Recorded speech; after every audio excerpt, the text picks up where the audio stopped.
So guys, let's see what is the output for the question which was posted earlier.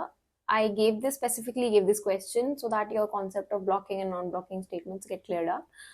Many of you have mentioned in the comments that it is not synthesizable and we can write the code like that. It's not that. It's just that it's not a good practice to write blocking and non-blocking assignments together, since it very often leads to unexpected outputs.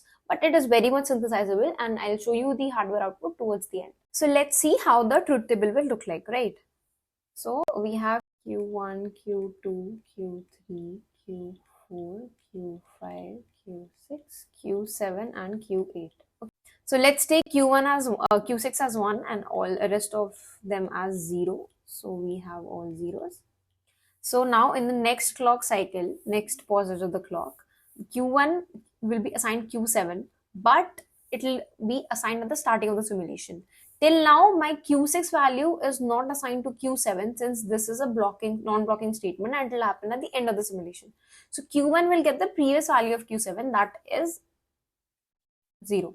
So Q1 will get 0, same as in next line. Q2 will also get 0, 3, 4, and then 5 will also get 0. Now 6 will get the previous value of 5, which is 0, and then 7 will get 1, and then 8 will get 0.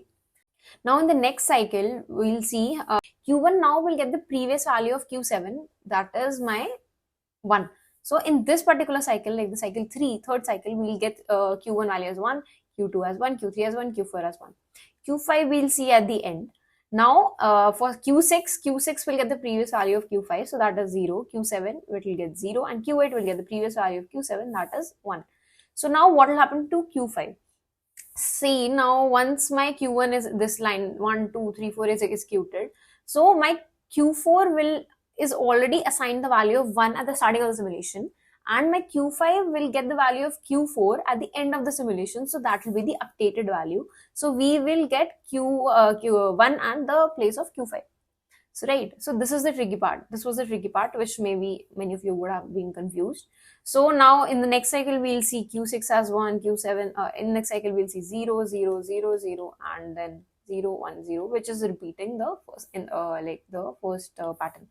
So we can say the answer is 3-bit ring counter, since after this, my pattern will be repeated.